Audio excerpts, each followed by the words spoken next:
So, really quick while my son is sleeping, I wanted to make a video about the next video, which would be the video about labor and delivery. The noise in the background is I'm pumping. Videos about that come later. So the last video ended with me telling you that I had gotten my membrane scraped on Thursday the 20th of February, and had a few contractions that night. Saturday rolled around, things had kind of slowed down. I wasn't feeling too bad. Then Sunday morning, around 4 o'clock in the morning, I woke up and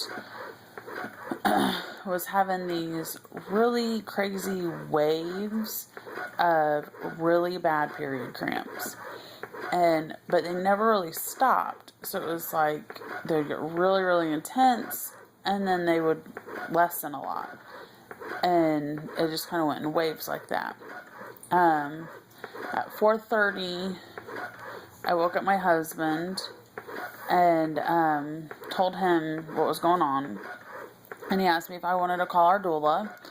And I told him no, but to send her a text message and let her know what's going on, ask her if this is labor, that kind of thing.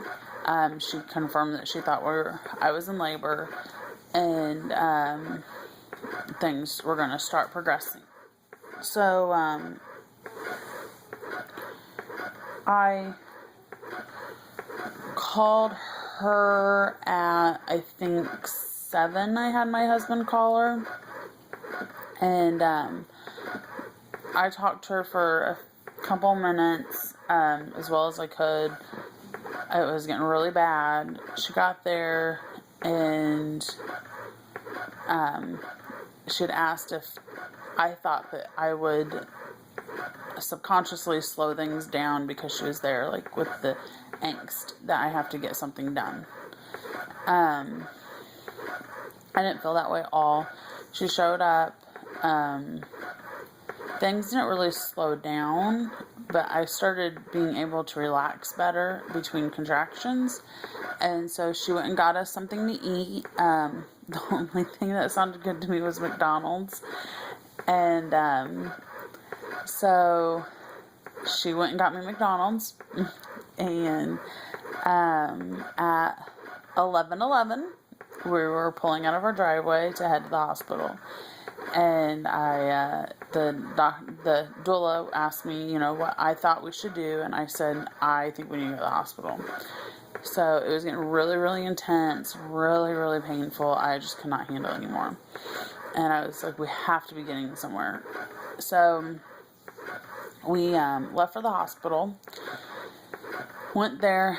I did not want to know what I was dilated to, because I knew if I found out what I was, that I would subconsciously stop everything.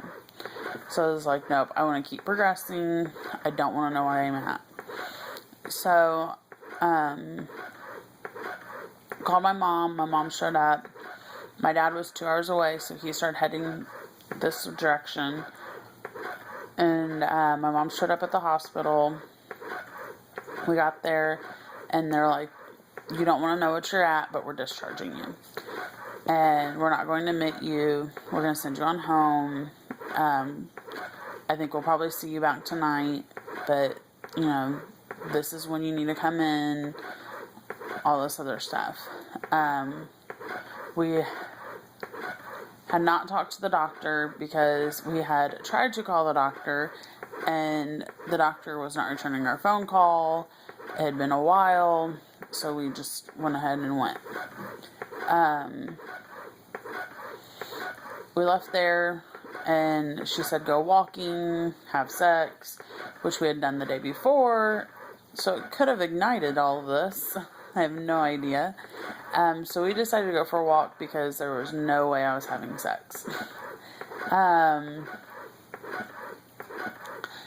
So we went to the store and with my mom, and and walked around for 2 hours. Yeah, 2 hours. We left the hospital at 12:30.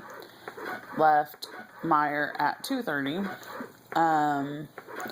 It was horrible. Although I will say that is probably the best spaced out my contractions were. I probably had the most rest between my contractions then. But they started getting more and more and more and more intense. So we headed home.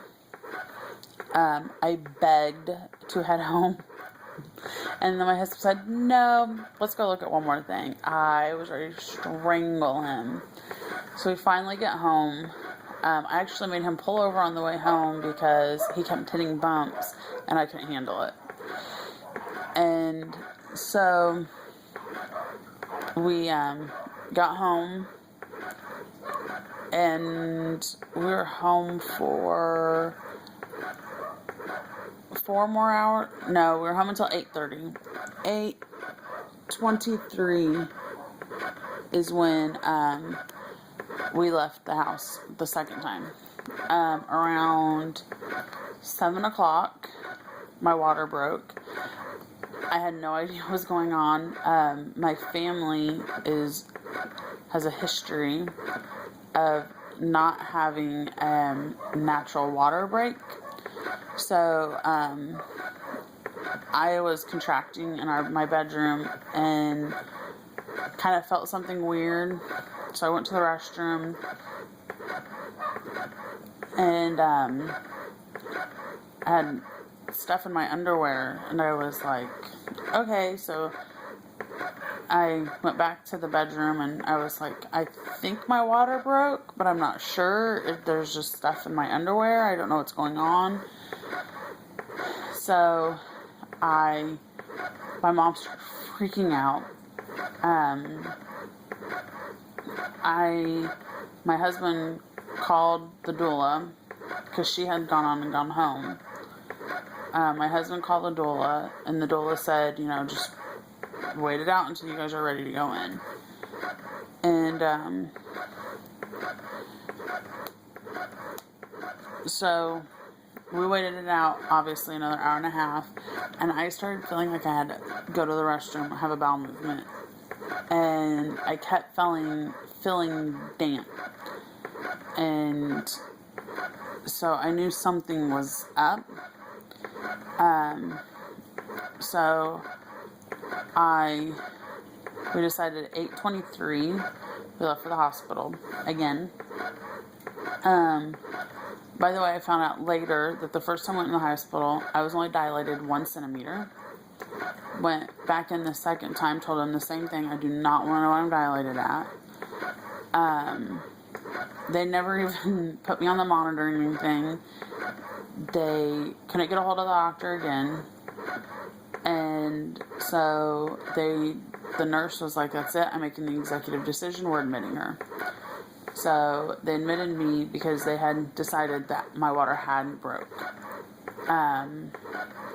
Some women have the gush with a lot of relief. I didn't have that. I just kind of felt something popish. Not even really a pop. I just kind of felt something trinkle. I just felt damp. Then we got admitted. I labored until midnight-ish. I have it all written down somewhere. And the doctor finally came in. I still hadn't met the doctor at this point because my doctor wasn't on call yet. My doctor would be on call at 7 o'clock in the morning. So, the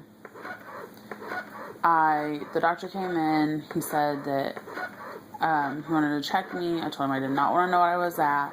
He's like, well, you're still where you were before. And bursted the bubble and told me that I was only at a 3. So,